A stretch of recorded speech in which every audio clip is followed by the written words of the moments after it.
Okay, good evening. Welcome back to the Department Number 2 podcast. I will be your host tonight. I'm Daryl Smith. My partner in crime, Derek Lindo, is out taking care of the better half this evening. He's taking her out to a nice meal, I do believe, because she received some great news recently. So just wanted to let you know what Derek's doing. He'll be back for the next one, of course, and we'll go from there. Just want to remind everybody that, hey, like, share, rate us with hopefully 5 stars, because that helps the algorithms for folks to be able to find the podcast, and hopefully you're enjoying it. Share it with other folks.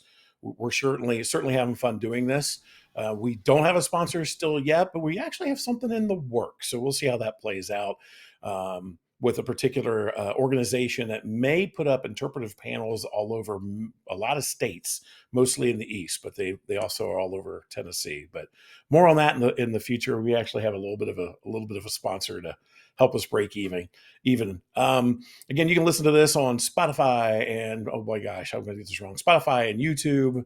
I think Derek uploads it to some other platforms as well. So, all right. Well, this evening we are going to talk a little regional to myself. We're going to talk about Cincinnati in the Civil War, and we are joined tonight by my good friend David Mowery. You may know his name more from Morgan's Raid, but we'll talk about that more towards the end. But I've known David. It's been over 10 years now. It's because I know my wife and I were not married at first when we first started going to the Cincinnati Civil War Roundtable. So it's been a good 10 years plus. But I've been fortunate to get to know David. We have swapped Civil War stories in long drives out to Buffington Island and over beers at some local breweries, and it's always been quite the pleasure. Oh, we've even done a couple tours together, so we've had some fun.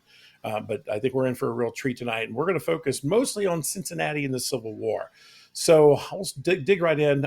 David, give us a little background, a little bio about yourself. Okay. Well, first of all, thank you, Daryl, for your wonderful introduction, and I do consider you a very personal, close friend of mine, especially when it comes to the Civil War. You and I are just like two peas in a pod on a long road trip to Buffington Island, for example. So it's really a pleasure to be here. Just a little bit about myself. I'm a self-taught historian. My background really is I'm an aerospace engineer by trade. I received my bachelor's of science degree from the University of Cincinnati here in my hometown of Cincinnati. I'm born and raised Cincinnatian, and I've spent pretty much my whole life studying the Civil War. Start from the age of 9, when I was really starting to read about the Civil War. When my mom and dad took me the trips across the country on the road. They took us to all the fun places kids like to go, like the beaches and Disneyland, Disney World, whatever it might be. But they always made sure that along the way on our road trip, we would always stop at historic sites of all types, houses, battlefields. And battlefields, of course, caught my attention from a young age, eventually to the point where by the time I was a teenager, I was doing very serious study of the Civil War, and got into the official records by the time I was in high school. So, I was getting very serious about Civil War studies, and it even expanded more when I got into the University of Cincinnati, and I had full exposure to all the different Civil War texts that they had at the university libraries. I've over time, research for me started with battlefields, so I really concentrate on battlefields. I've researched, visited, and site documented over 900 battlefields around the world, primarily in the United States, but also in several countries around the world, all dealing with American U.S. military primarily. And Civil War is by far the largest number of battlefields I've visited, in the literally at least 600, I would say, of those 900 have been in that realm, maybe even more than that, ranging from all the major battlefields of the United States down to minor skirmishes. So from that, I've learned how to research battlefields, but I've also learned what the best sources are for things like understanding the Civil War and all the different aspects of the Civil War. And that's what led me to uh, recording some of my information I've gathered over all these 40 plus years of research into materials that can be used by other folks. Um, and one of my major things I did in my career of the Civil War studies is back in 2001, I joined the all volunteer group called the Ohio Civil War Trail Commission, which was a commission set up in 1996 to study, research, document, fundraise, and build the John Hunt Morgan Heritage Trail that stems from the Tennessee border through Kentucky, Indiana, and through the state of Ohio. And I was part of the Ohio portion of that trail commission. And took us 15 years, but eventually we established the longest Civil War, in fact, the longest historic trail within the state of Ohio, over 557 miles long, 56 interpretive markers, and over 600 directional signs. Probably one of the greatest accomplishments of my lifetime that I was able to accomplish. I look back at that and I just say, how did we do it with only roughly about 5 active members working on that, and 76 different municipalities to erect those signs in? That's a lot of standing up before city councils and trustees. But it was really worth it to get the John Hunt Morgan Heritage Trail built. And from that, I've also delved into the authorship area, and I've authored 3 different books since then. 2 on Morgan's Raid, which centered around all those years of research and dedication to the trail. I compiled, with the help of my mentor, Laura Cahill, we compiled and wrote the definitive guidebook for the John Hunt Morgan Heritage Trail of Ohio, known as Morgan's Raid Across Ohio. And then I also personally worked on my own book on Morgan's Great Raid, which was very much necessary. It was called Morgan's Great Raid, Remarkable Expedition from Kentucky to Ohio. That was published actually after the guidebook. And then the third book I worked on is the one that's the subject of tonight's discussion. That's the Cincinnati and the Civil War, the Union's Queen City. Yeah. That came Very out in good. 2021. So what keeps you interested in the Civil War? Well, the way I look at it, I've studied U.S. military history from the 1600s on up. And by far, of all the military actions in America, the Civil War had the closest impact to my personal life, as well as those around me and my family. But it also had, from my opinion, the largest impact on American history. And when you start delving into the Civil War, you start to see the close connections with your community, especially if you live east of the Mississippi River. And I live in Cincinnati, and Cincinnati had a large impact on the Civil War. And it was also a target of Confederate raids. So it became obvious to me that, Civil War is just something it's really interesting. It's something that just captures your attention and it grabs hold of you and you can't let it go. And it's something I think also teaches you a lot for your normal life. One thing I've learned as a manager at my company, I've been a manager at a software development firm for now 34 years. And I've been a manager for 25 of those 34 years. But being a manager, I learned so much about leadership from the Civil War and how men led other men into battle, possibly to their deaths, and how that leadership translates very well to business leadership because the concepts are the same, only the stakes are different.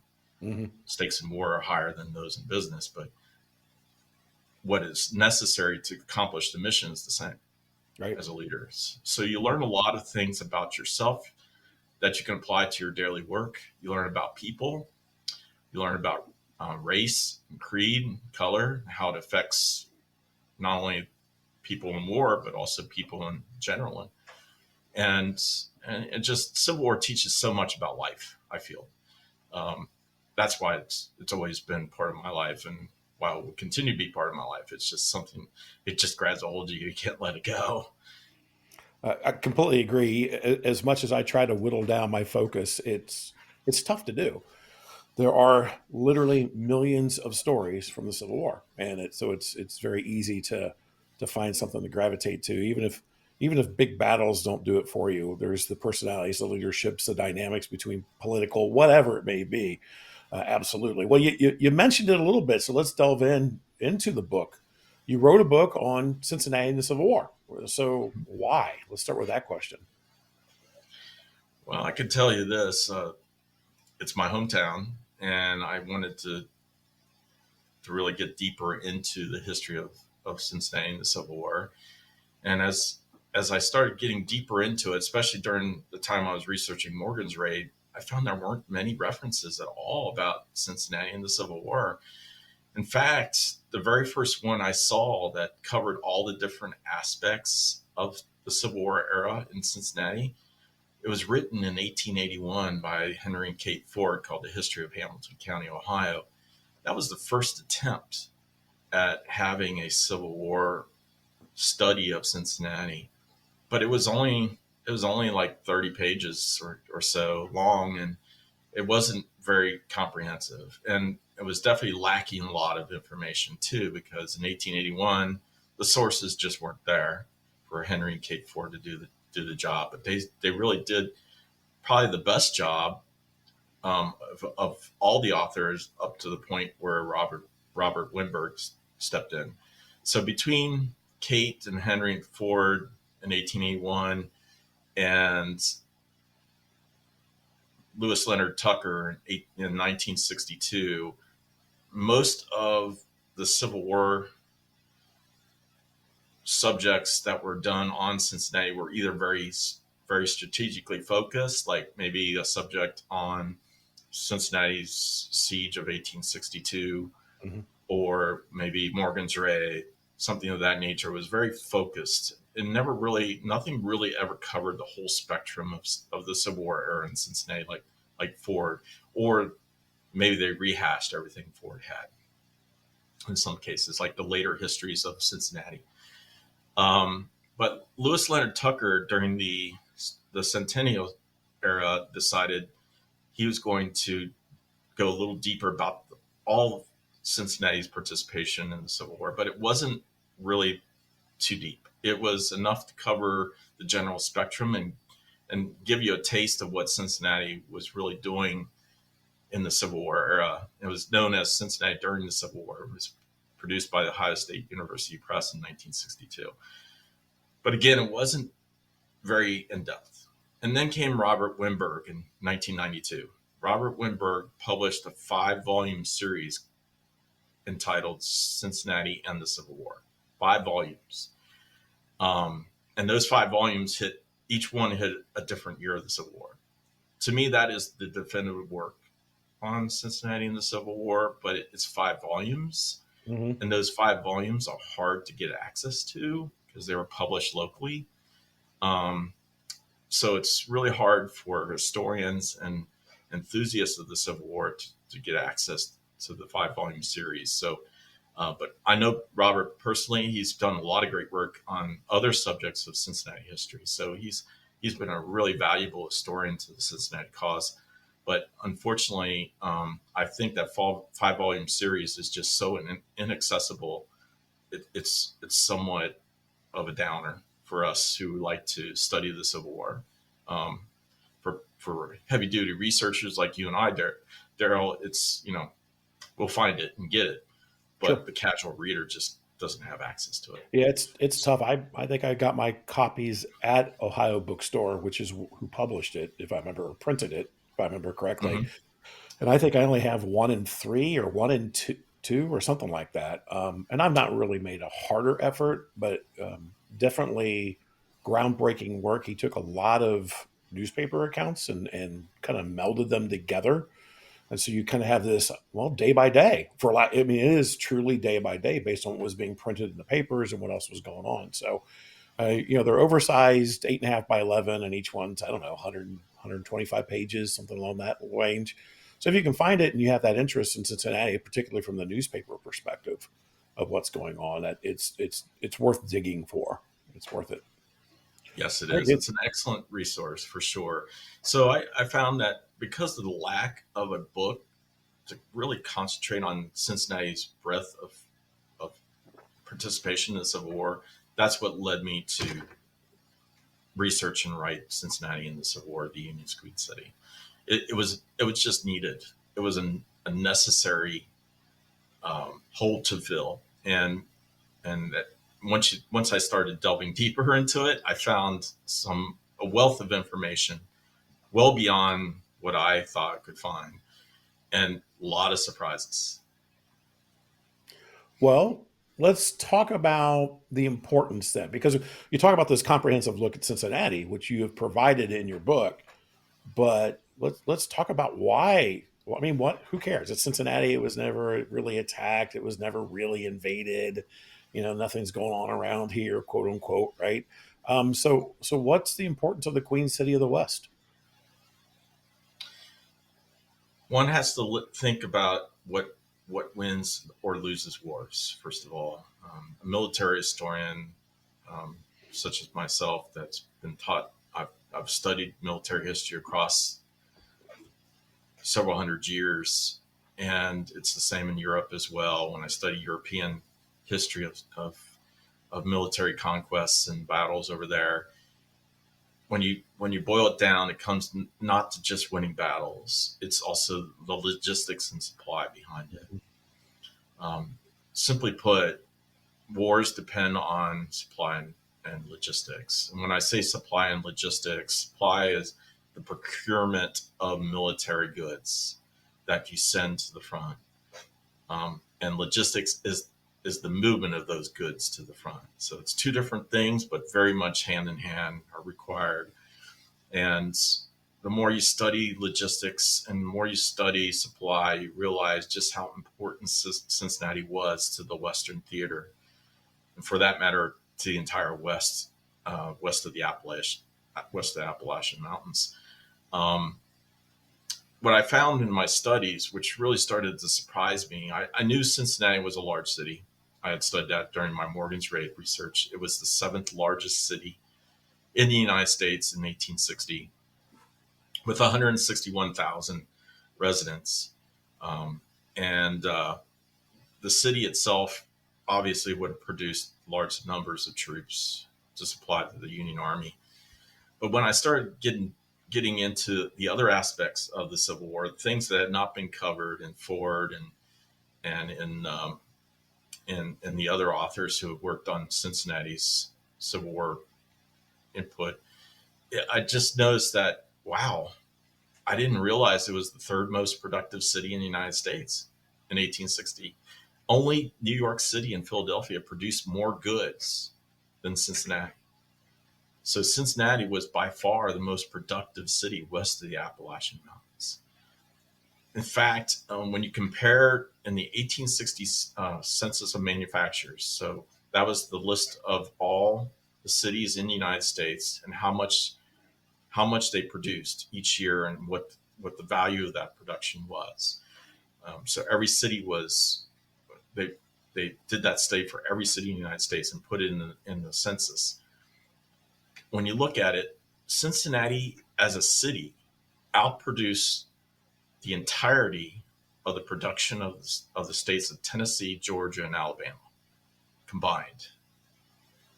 So when you think about the war in the West and what happened by late 1862, Tennessee was pretty much half gone. In fact, its most productive cities, Memphis and Nashville, were under Union control, and left that production for the Confederacy in the hands of primarily Georgia and Alabama.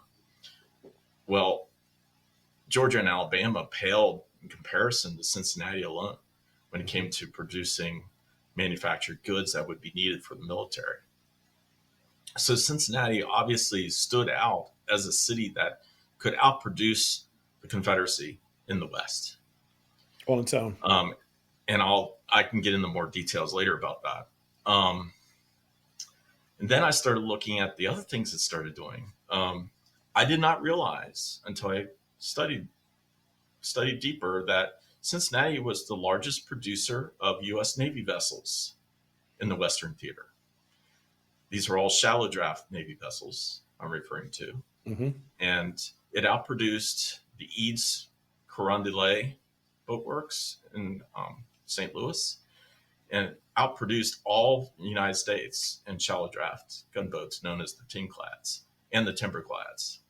All those boats were produced in the Western water cities, like for example, some were produced in Louisville, some were produced in New Albany, Indiana, others at Cairo, Illinois, Mountain City, Illinois, and St. Louis was a large producer, of course. Pittsburgh also had some input into it too, but Cincinnati outproduced them all. Hmm. So, in fact, when you look at the history of the U.S. Navy in the Western waters, it's the birthplace. Cincinnati is the birthplace of the Brown Water Navy. Yeah, Commodore Rogers, right? John Rogers comes out here, and that's where we get the Lexington, Tyler, and I always get the third one, Conestoga. Conestoga, that's correct. Yeah. So those folks who were thinking about places like Fort Donelson, Fort Henry, and then later on at Shiloh, those boats are purchased and converted from Cincinnati. So that's correct. They were the only 3 purchased timberclads in the Civil War, and they all came out of Cincinnati as purchased and refit. So, those are the surprising things. I feel like, and also another thing is that when you look at the population of Cincinnati, the 161,000 residents, 7th largest city, 27% of the population in Cincinnati were German born. Over a quarter of them, when you met them on the street, spoke German. 12% were Irish. So Cincinnati had a very large foreign-born population, which figured very largely into the fact that Cincinnati put Lincoln into the White House. After he was nominated for the Republican Party, the Germans particularly, and the Irish, were very pro-Lincoln, pro-Republican, more so than the Anglo-Americans were in Cincinnati. The Anglo-Americans were more geared toward Douglas and his backings of what he believed. But the Germans and the Irish really voted for Lincoln, and that made a big difference in the 1860 election when the largest city in the North, west of the Appalachian Mountains, was Cincinnati. So in many ways, Cincinnati put Lincoln into the White House. So now we're talking about really deeper seated reasons for importance, right? We're talking about supply and logistics. We're talking about political clout. We're talking about production and manufacturing. But they also sent some, and I'm getting a little off the kilter here a little bit, but they also sent men, right? So, and it's not just a few regiments. That's a big chunk of your book that I mean, I would have purchased your book just for your listing of regiments or units that Cincinnati men served in.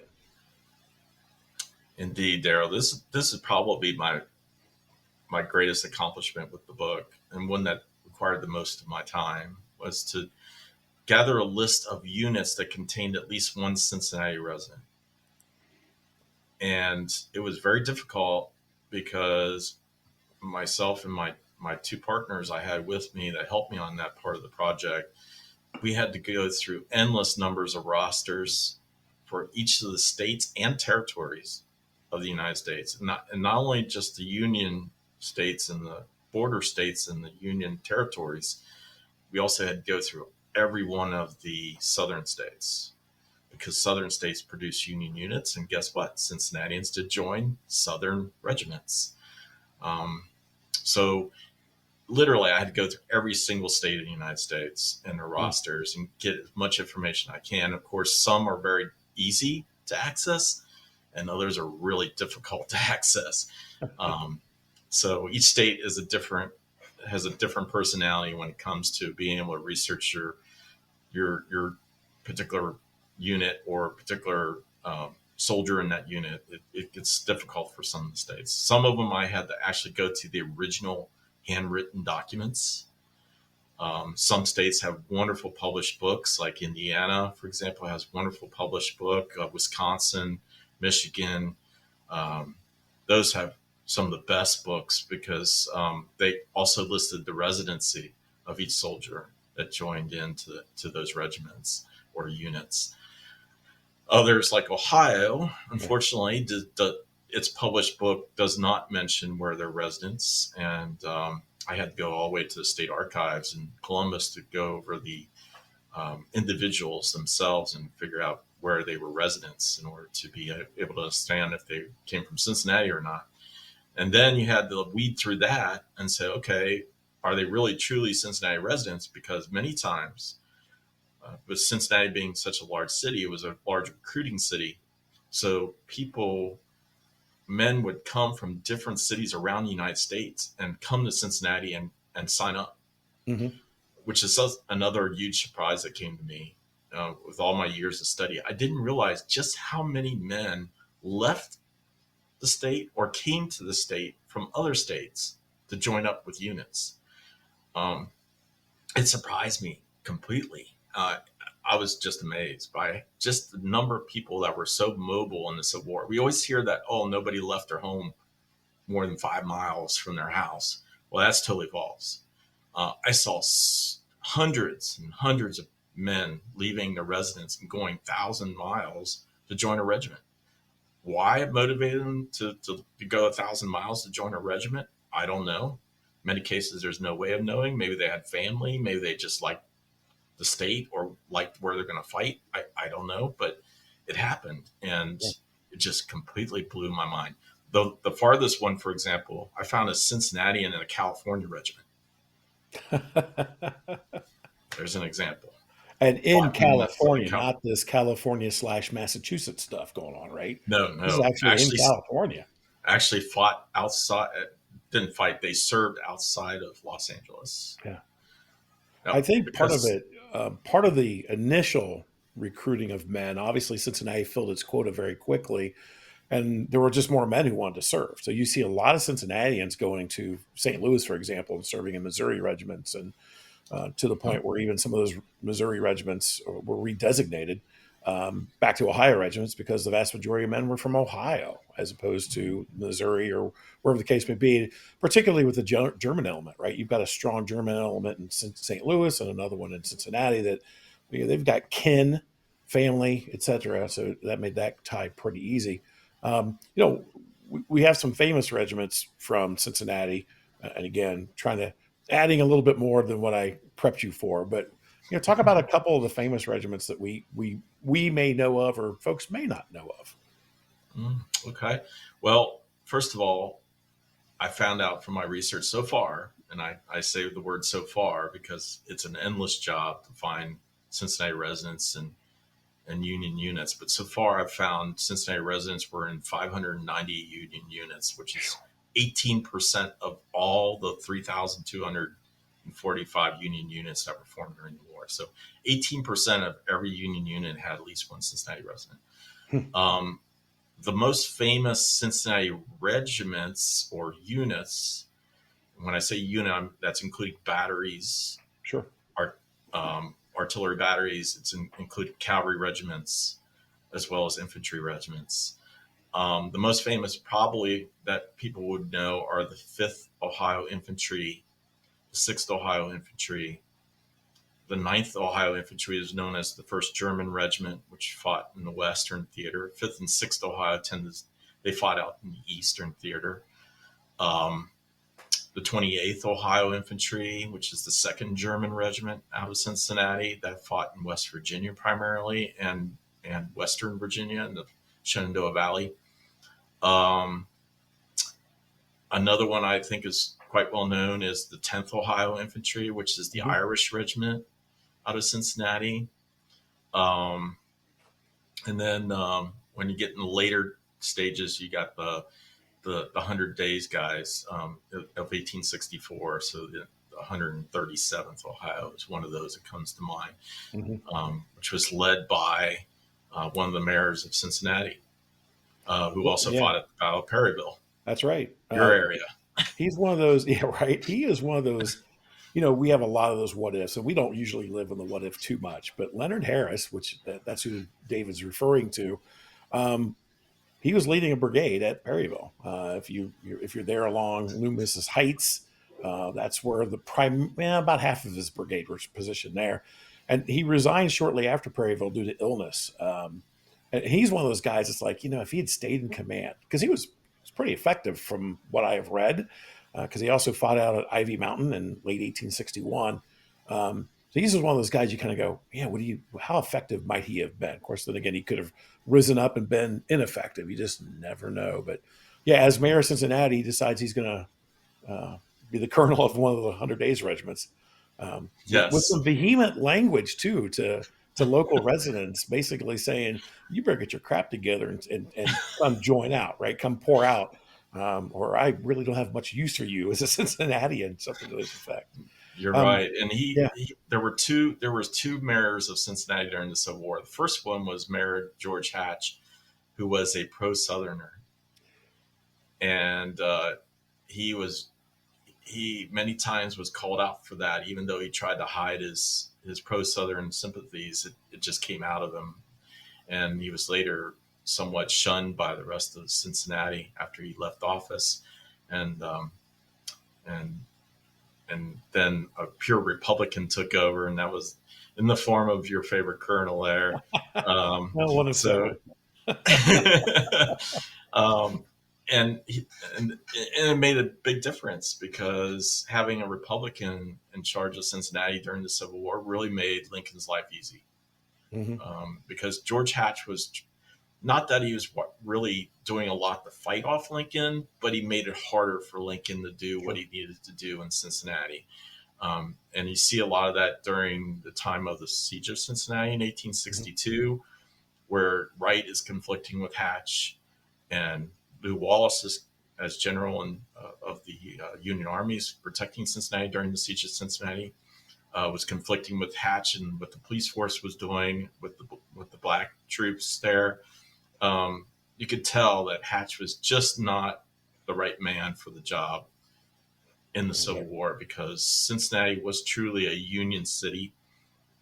Yes, it was not a city of equality at the time. Blacks really had a hard time as free blacks living in the city. But the fact is George Hatch made it that much harder, Hmm. and that somewhat changed after there was a changeover in the mayorship. Yeah, you've alluded to the siege of Cincinnati a couple times. Can you give us like the 2-minute overview of what that is? Well, the siege of Cincinnati was the largest attempt to attack, and one may even argue capture Cincinnati on the Confederate side. It happened during the Kentucky campaign of 1862 when Braxton Bragg and Kirby Smith were leading separate forces into Kentucky. And Kirby Smith's forces, after the Battle of Richmond, Kentucky, was a Confederate success there. Smith moved his forces northward, and he peeled off a division under Henry Heath, the famous Confederate general who opened up the Battle of Gettysburg. Hmm. General Heath led about 8,000 Confederate infantry and cavalry and artillery northward towards Cincinnati and reached as far north as Florence, Kentucky, which is in about 4 mile range of Cincinnati itself, Cincinnati proper. Well, before that could happen, General Lew Wallace, who was essentially assigned to desk duty at the time in northern Kentucky and Lexington, Major General Horatio Wright, who was commander of the Department of Ohio at the time, would later become very famous for his work in 1864 with the Army of the Potomac and Sheridan and such. Wright insisted that they have some form of defense of Cincinnati because Cincinnati was the number one producer of military goods in the West. So you want to protect your supplies and your logistics, right? Absolutely. If you lose Cincinnati, the Western Theater would be a totally different story for the Union. So he called upon General Lou Ross in Lexington to start to form a defense. Well, unfortunately, there were barely 10,000 men defending Cincinnati at the time, and most of them were green. They were militia. So it was very imperative that something had to be done. And between the time of August 31st, which was the end of the Battle of Richmond, to September 2nd, uh, when Lew Wallace arrived on the scene in Cincinnati, Lew had to work day and night to gather men and build fortifications in northern Kentucky to defend Cincinnati from General Henry Heath's advance.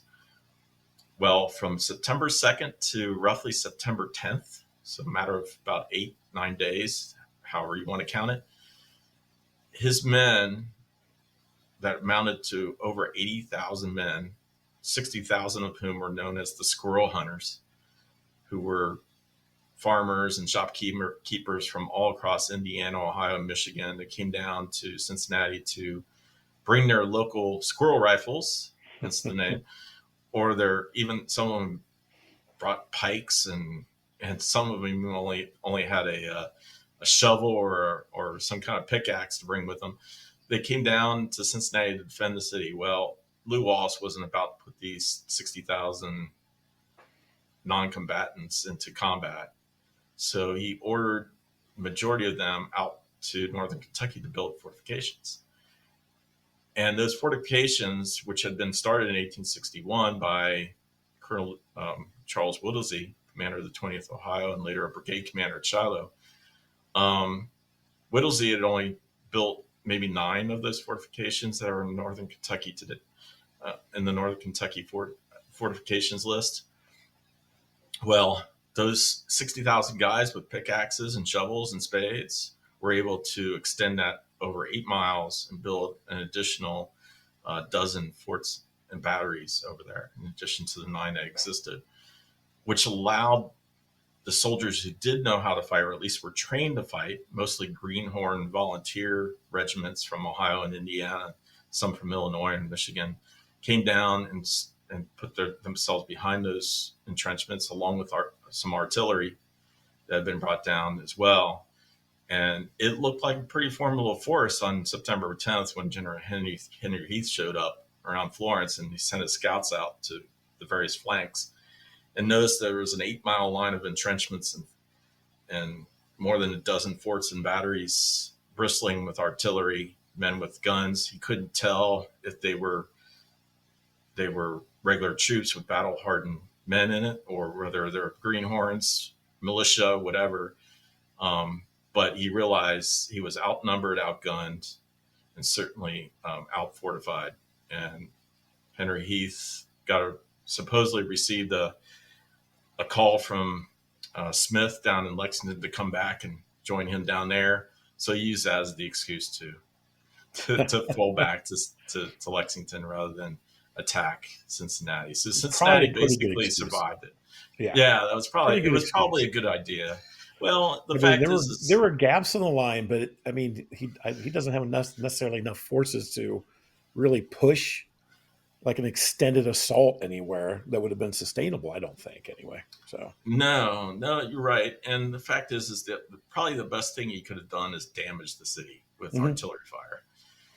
But the fact is he didn't have enough men to really occupy the city for a long period of time before the militia would just overwhelm him. Even non-combatant militia would still have a major presence for veteran troops like Heath had Yeah, under him. But nonetheless, it just was too much for him, and yeah, he retreated after a couple days of scouting out the lines. He had a couple skirmishes down near Florence and also around um, Fort Mitchell, hmm, what is known as Fort Mitchell, which is actually one of the forts that was built during the time of 1861-62. So um, some of these forts still exist.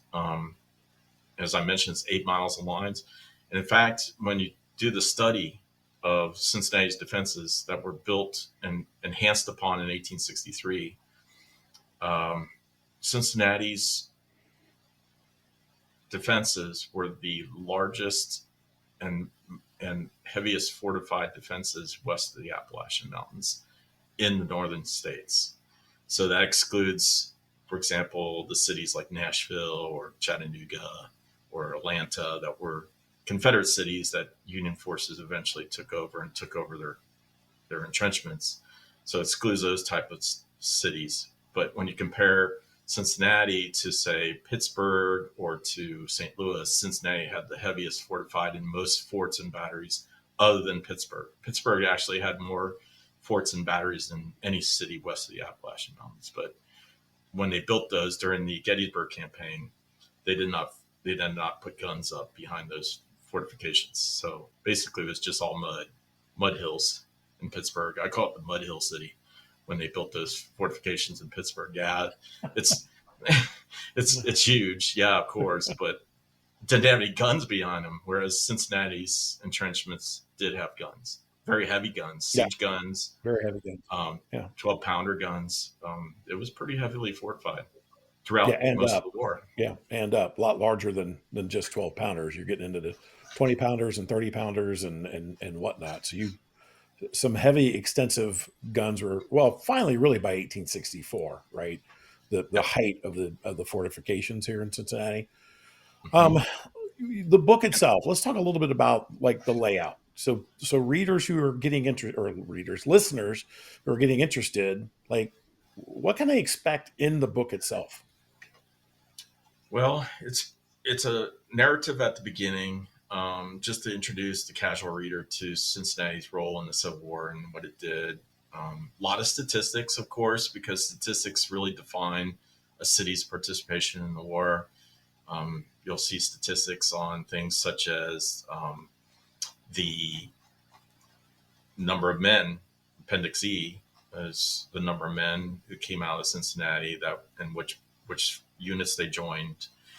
Um, there's also a section on the U.S. Navy steamers I talked about, which by the way, there were 66 tin clads built for the U.S. Navy. Mm. 47 of those came out of Cincinnati. So I list those 47 um, tin clads that were built in Cincinnati boat yards, as well as several other ironclads and other gunboats like the Lexington, Tyler, and the Conestoga, which were the timber clads that came out of Cincinnati. So that's another appendix. There's another appendix on just the Civil War fortifications of Cincinnati that were built during the siege of Cincinnati, or built by Whittlesey or James Simpson, who was later the chief engineer for the Department of Ohio. So I list the 4 forts and 27 batteries, and in that part of the book. Finally, I talk about the quite well-known cemetery in Cincinnati known as Spring Grove Cemetery. That section lists the 40 Union generals of brevet brigadier general rank or higher that are buried there, and that's the fourth most of any cemetery in the nation, after Arlington, Greenwood, and West Point Post cemeteries.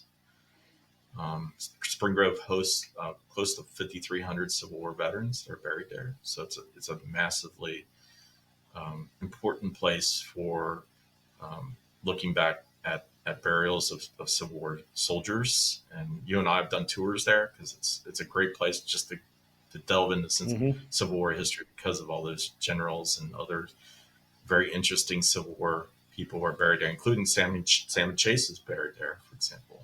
And Yes. Grant's Ulysses Grant's parents are buried there. So, some very important people from the Civil War are buried there.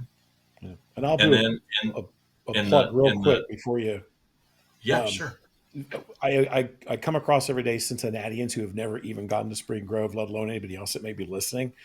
It is not just a cemetery. It is an arboretum. It has got lots of state champion and national champion trees, something like 1,300 species of uh, flowers, plants, trees, etc.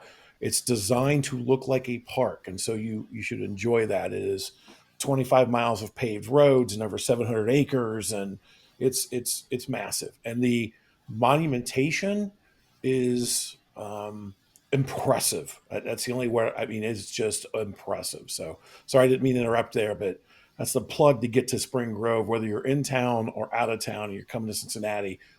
Go in, spend a couple hours, just walk, grab a section and just walk around. It's amazing. I totally agree with you on that, Daryl, because if people who like studying the Civil War or just casually interested in the Civil War, and those who are very interested in liking to walk or tour a very beautiful place, Yeah, a very natural place, certainly that cemetery is among the best in the Cincinnati region. absolutely. Absolutely. One thing, too, in your book is you have GPS coordinates and descriptions of all the Civil War related sites in the greater Cincinnati area, which is I do. also quite fascinating, right? I didn't always know exactly some of these locations of some of these camps. Ballpark, I knew, but not exactly where some of these were located. Is it Camp King down there in Covington? I think is one that I'm like, I kind of know where this is. But Dave's book, he will pinpoint sometimes within the outline of a city block or whatever the case may be. But he's got also GPS coordinates with those sites, and there's dozens upon dozens of those sites that are listed in the greater Cincinnati region. So, Yeah, that's something that has never been done before in any book uh, published on Cincinnati is a Civil War specific tour guide, and that's what mhm. it was meant to be. It was a Cincinnati and the Civil War tour guide, and that's a major part of my book because I wanted to make sure that people today, especially if they're studying their relatives who are stationed in Cincinnati or were involved in some of the civilian activities behind the, the supply of the Civil War armies in the West, that they would know where they could go and see those places today. Mhm. Even though majority of them are gone, majority of them are located in today's business district of Cincinnati. Most of them have been destroyed. But the fact is I wanted people to know, okay, you can go to a particular spot on the sidewalk if necessary, and you can look at a building that's sitting there today and say, wow, that's where, for example, Grant was turned down by McClellan to be part of his staff. You can go to that spot today, and that changed the whole face of the Civil War, in my opinion. That he didn't Mhm. join McClellan's staff. Even McClellan later said that was probably the best thing for Grant's career. That McClellan never saw Grant in Cincinnati. Yeah, I don't Or think you I would can have go, wanted. I don't want to be a staff member with McClellan. It's not going to go well. It's just not no. going to go well. Eventually, it's not going to go well. Yeah. Yeah, it's really a fantastic history of Cincinnati that we've lost, unfortunately. There's only one remaining building in Cincinnati from the 25 buildings used in the Cincinnati Quartermaster Depot from the Civil War. Only one is left.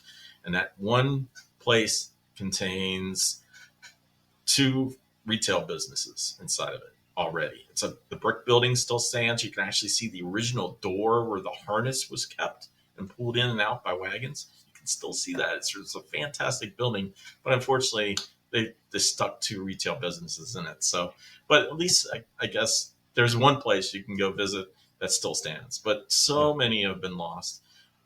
Same thing with the Northern Kentucky batteries and forts. Hmm.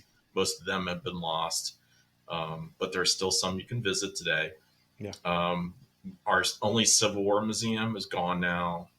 Those type of Yes. things, Cincinnati has lost a lot of its Civil War history, unfortunately, even though it had such a huge impact on the Civil War with providing the most number of Union soldiers in the West, producing the most number of U.S. Navy gunboats in the West, um, and also, just looking at the Cincinnati Depot itself, which I can go into great detail about, by the way, because of my statistics, some of which I'd love to share with you tonight if you're Let's do. interested. Let's talk about wagon production. Yes, that's one Let's of just them. let's Yes. put because we need to put some context for our listeners to get a picture of how many wagons are being produced in Cincinnati. Let's start with that one. Okay. Yeah, this is one of my favorite parts of the Cincinnati Quartermaster Depot. So, first of all, let me get a little background, Daryl, on that Sure. question.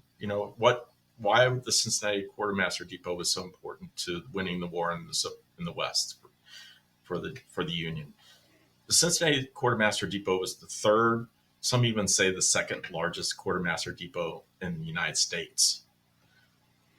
Second only to, or third only, second or third, if you say, only to New York City and Philadelphia. Philadelphia, before the war started, Philadelphia was the only quartermaster depot in the United States. It served 20,000 men max. Well, the Union Army eventually grew to 1.25 million men. Great source for that, by the way, if you want to study the logistics and supply of the Union armies, you got to read Earl Hess's two books, Civil War Logistics and Civil War Supply and Strategy. Those are probably the two best books on the subject of Civil War logistics, particularly in the Western theater. So highly recommend you guys grab a copy of those two books by Earl Hess. But the fact is, Cincinnati had consistently supply 120,000 men at any given moment, mostly coming out of Cincinnati. The second largest depot in the Western Theater and the Trans-Mississippi was St. Louis. And so we're dealing with a huge number of articles coming out of Cincinnati, including wagons. And where did those wagons have to come? Well, they, just like any quartermaster depot, you sent out bids, and those with the best returns on those bids would be hired. Well, when it came to things like clothing and wood article production, it tended to be Cincinnati would be a great place to produce those because they already produced them in civilian life. Many of those factories were already in existence in 1861. One of whom was James C.C. Holenshot, to come back to your original question about wagons. James C.C. Holenshot, he ran a business, a factory in Cincinnati that produced metal items and goods, and that also produced wheeled vehicles, one of which was the Army wagon. And when he was contracted by the Cincinnati Quartermaster Depot to build wagons, his factory was producing 6,000 wagons per year. Now, to put that in context, 6,000 to us that's a small number. I mean, we're producing several million out of a car factory today each year. What's 6,000? That's nothing. Keep in mind that the average Civil War Army had 35 wagons for every 1,000 men.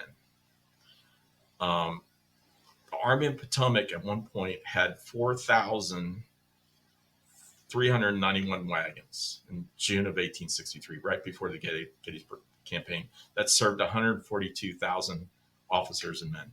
That's 4,391 wagons. Holenshot's single factory was producing more wagons than the Army of Potomac used in all of the Gettysburg campaign. Sherman's Army group that went to the Atlanta campaign that contained three major armies: the Army of the Tennessee, the Army of Ohio, and the Army of the Cumberland, as well as a cut from the Army of Potomac under I'm blanking on his name, but the commander of the 20th Corps. So the 20th Corps came over, which was a Army of Potomac Corps, and Hooker then for a bit, and then that whole army group was supplied. They had 3,000 wagons. So Holenshot's company alone was producing twice as many wagons as Sherman needed on his Atlanta campaign. So that gives you an idea.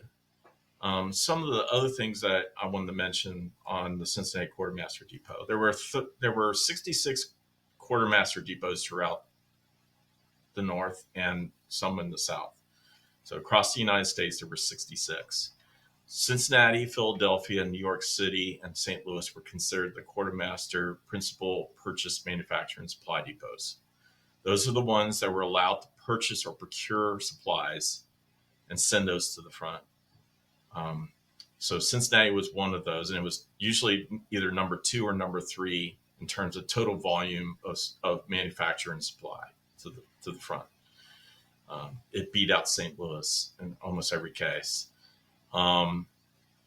Milwaukee and Quincy, Illinois, and Steubenville were also purchase and manufacture supply depots, but those were called branch depots. They didn't do very much on the purchase side because Montgomery Rhett Meigs, Major General Montgomery Rhett Meigs in Washington, head of the quartermaster department for Lincoln, he insisted that the purchases be narrowed down to certain cities like Cincinnati, Philadelphia, New York City, and St. Louis, so that he could control the costs and he could also control corruption.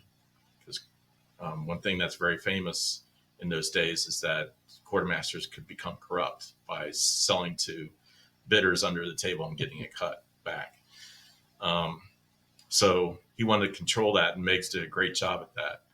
He's probably one of the most brilliant leaders of quartermaster studies in the 19th century. If you want to study quartermaster and how well it was run, just study Meigs and what he did with the Union quartermaster department.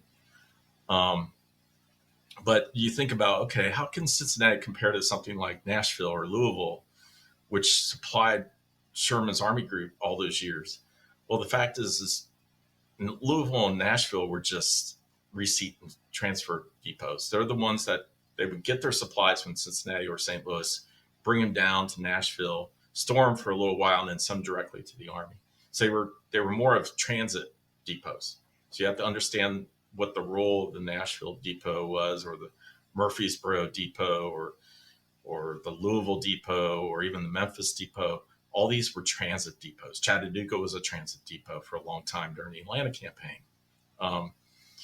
Well, that changed when the Army moved. So when, for example, Sherman moved his army from Atlanta to Savannah, it changed transit depots. And so things became fairly silent in Nashville and Chattanooga after Sherman moved to the East Coast at Savannah, Georgia. But Cincinnati, its impact increased after Sherman left. Why was that? It's because no longer was there need to have St. Louis supply or purchase materials for the Western armies. Cincinnati took over most of St. Louis's duties. So Cincinnati's impact in 64, 65 in supplying the Union armies of the West and the Trans-Mississippi, it was incredible. And the statistics are amazing. When you look at, for example, the 39 different major military articles that came out of the quartermaster, things like uniform hats, caps, and coats and overcoats, stockings, boots, drawers, fatigue overalls, all the way down to things like fifes and bugles and drums, bed sacks, knapsacks, haversacks, canteens, hatches, pickaxes, even regimental colors and camp colors and national colors. Those were all under the auspices of the quartermaster department. They had to produce those, buy them, or gather them under contract from suppliers and put them all together and send them to the front. That's what the quartermaster had to do. Well, of the 39 articles, some of which I just listed there, in 1864-65, 21 out of those 39 were produced or sent out by Cincinnati more than any other city in the United States.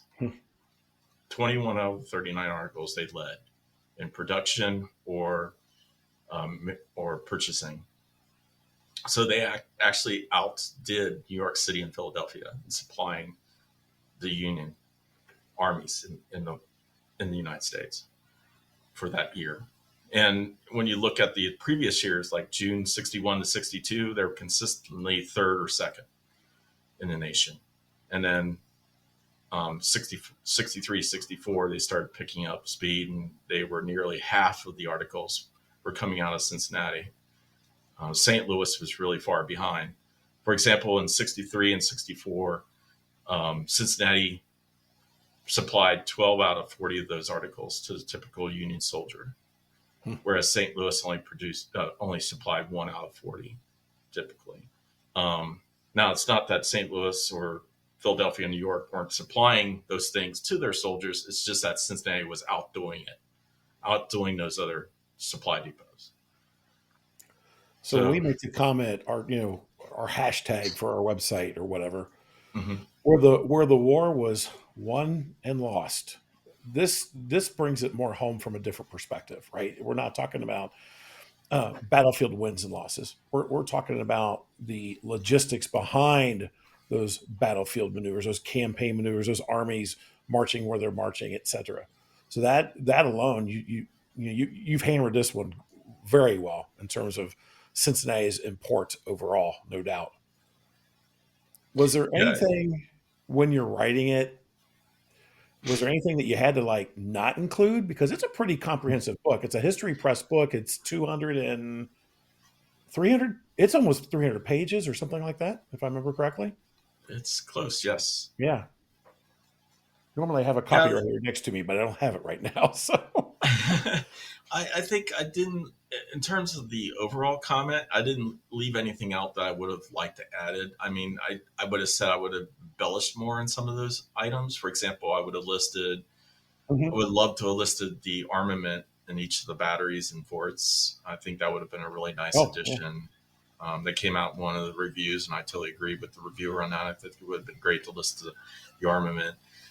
Certainly, Appendix E, which is the list of units across the United States that's Cincinnati or more belong to. Hmm. That's an everlasting research study, and I would love to embellish more on that as well. To be honest with you, if somebody takes to the level of actual people, actual soldiers' names, that's going to involve a lot of genealogy. So I Yeah, warn people about that. that's a lifetime work. That's not, and it would never end, much like Yes. just the units. It would never end because you're always going to try to, somebody's going to discover someone. And yeah, that's never going to end. I come across that just Well, doing cemetery research, right? yes. You think you have X number of veterans in a particular cemetery, and then you start doing some actual research using the various censuses, the 1890 census, the military records. And then you're like, oh, that's another veteran. Oh, I found another veteran. Um, yeah, I've been doing Butler County, which is the county north of Cincinnati, and Greenwood Cemetery had right around 800 Civil War veterans. I have over 900 now, and 99% confident that I have over 900 of them now, and so it never stops, right? It just never stops.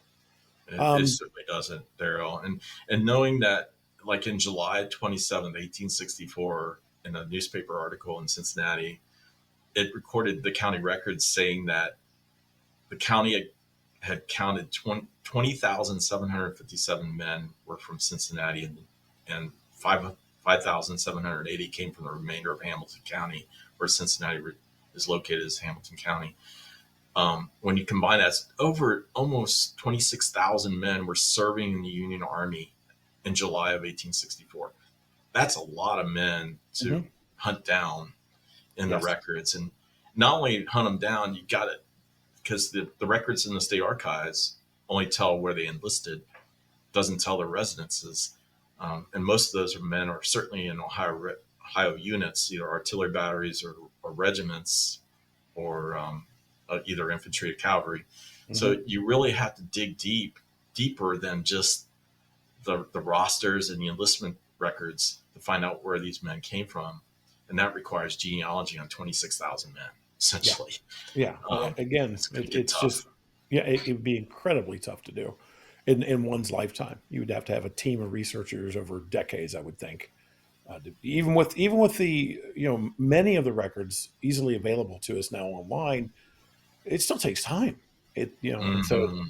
not as much as it used to, right? You don't necessarily have to go to as many places, but it still takes time to put all those together. It's a fantastic book. I'm going to give you the props for it. You and I talked about this book on a couple different occasions driving out to Buffington on, because 3 hours in the car one way, you got to talk about something, right? And so you were like just stoking me back then, and then the book comes out, and I'm like, Dave, this is more than I expected, right? Particularly again, just the unit. I would have paid that full price just to get that unit list information of those men from Cincinnati who served in all those different regiments and units. And so it is extremely well done. It's History Press. It's been out for 3 years, 4 years For now. years. Yeah, three For years now. years. You can find, of course, at all your major retailers. online, etc. I even saw copies of it at an antique store in New Richmond, Ohio. You'd be Wow. happy. Yeah, history press rack. It was a history press rack. I think actually both your books were there. Both your history press books, I think, if I remember right, were there. So I was just like, wow, that's it's impressive. Um, you already mentioned a little bit about your previous books, but I'll give that my 2 cents on it too. Um, First of all, the driving tour guide. This thing is incredible. You want to go down some dirt and rock roads in Ohio and follow Morgan's route, you're going to find it in this. There are so many, well, appendices that give all these little side branches, or well, this is the real route, but we didn't want to take you that way because the road's not paved, kind of situation. Um, but turn by turn, and then it's not just turn by turn description. It is the history of all these various buildings and situations along the way. And it's just, again, that you and Laura did some just fantastic research work on that as well. And that, that's a niche kind of thing. Like, but I know people who've picked it up and use it to drive the extra portions of the John Hunt Morgan Heritage Trail. I only say John Hunt Morgan in this case, folks, because everybody knows me, because that's the official name of the trail. I wouldn't have named it that. I would have named it, Fred's Great Outing or something like that. But and then but your great raid book too. Uh, Another history press that's been out 10, 11 years now. But it's got 25 maps in it alone of the Great Raid, like Yes. skirmishes you have never heard of, and great work by Hal Jesperson on those maps, and just some that alone was worth it for me. I know you and I don't always agree on some of the interpretation of Mr. John H. Morgan, and that's okay. That's what makes it fun.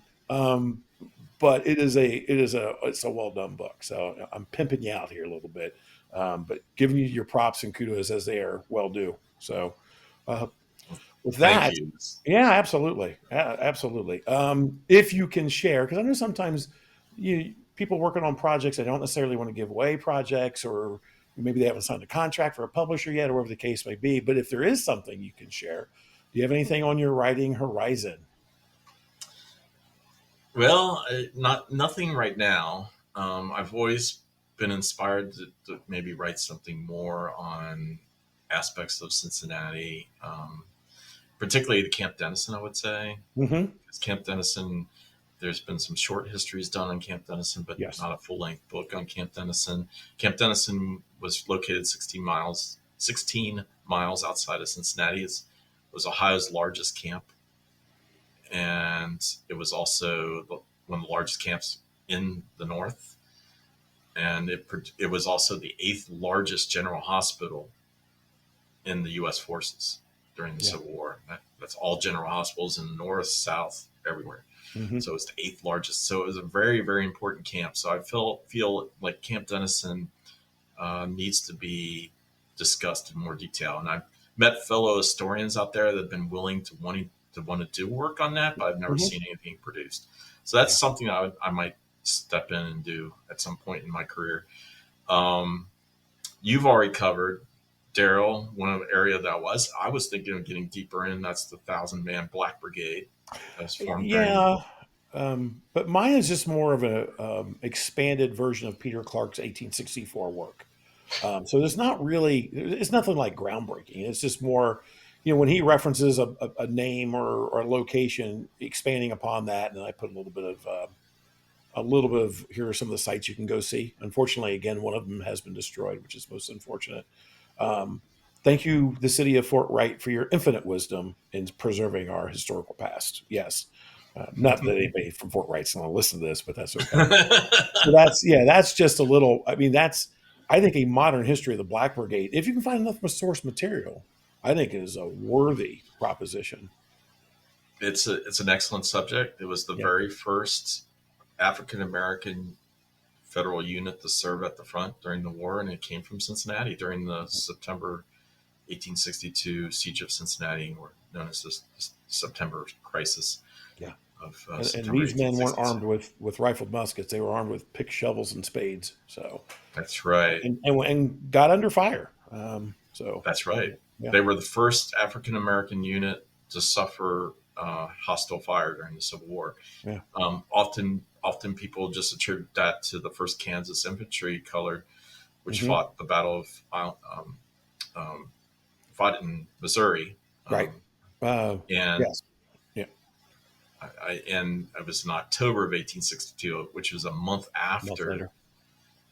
the African American Black Brigade um, saw fire outside of Cincinnati. So the Black Brigade deserves more attention, I feel. It sure does. And There's some I, interesting men who served within its ranks as well. That those are the stories that could also be told, including a later Medal of Honor recipient, Powhatan Beatty, who will serve in the 5th United States Colored Troops, also known as the 127th Ohio Volunteer Infantry. So, and his story alone is fantastic. But there's several men. The man that will, present the sword to Colonel Dixon, who was the white commander. And there's a whole Emancipation Proclamation, Lincoln kind of tie there. That's another story. Um, he's buried in one of the cemeteries that it's not far from me. That's not really being well taken care of, as well with 80 other Black veterans. About 15 or 16 of them are from the Black Brigade themselves. So mhm. there's a heck of a story here just from that aspect. But I barely can get through a blog post before I have to jump to another topic. So I know you, Daryl. That's what uh, you do. You and Derek are that way. yeah, but I do have 27,000 words written for my book, There you go. and I've not That's a even gotten start. to the actual battle. That's the thing. Oh no! I Well, know keep this thing's gonna be like keep it forty going. thousand pages, and people are gonna go, "No, we don't want 40,000 pages on these three little skirmishes in northern Kentucky." I'm like, "Yeah, you do. You really do." Yeah, that might be a self-published when it's all said and done because it really is very limited scope, but it is Morgan's Raiders, so there's that. So There you go. You're yeah, there's close to my heart. that. Any final thoughts for us, Dave, before we call this episode in the books or recorded or whatever we officially call it? Well, I just want to say thank you again, Daryl and Derek, also who's not present tonight, but he's certainly one of those I've been corresponding with and been close to in the past few years. Thank you again for inviting me, and thank you for also being on the board for many years of the Buffington Island Battlefield Preservation Foundation, which I currently am still an officer on. Yeah. And for those who don't know what Buffington Island is, it's the largest Civil War battle fought in the state of Ohio during Morgan's Great Raid of Yeah. 1863. Yeah. So it's one that I think deserves a lot of attention. And thank you, Daryl, for bringing attention to that battlefield through your work on the board, as well as for Derek's work on the board. Um, and I also thank all the people out there have been, you know, looking deeper into Morgan's Raid and also Cincinnati and the Civil War, because I think both subjects have been heavily forgotten, Hmm.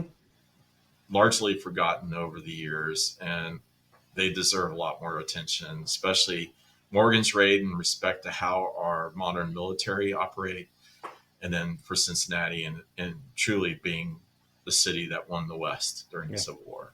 There's been a lot of ink on Morgan's Raid itself, but it's been, I don't know what term I want to use. The older books from the 50s and 60s, and they're very. I don't even know what word I want to use.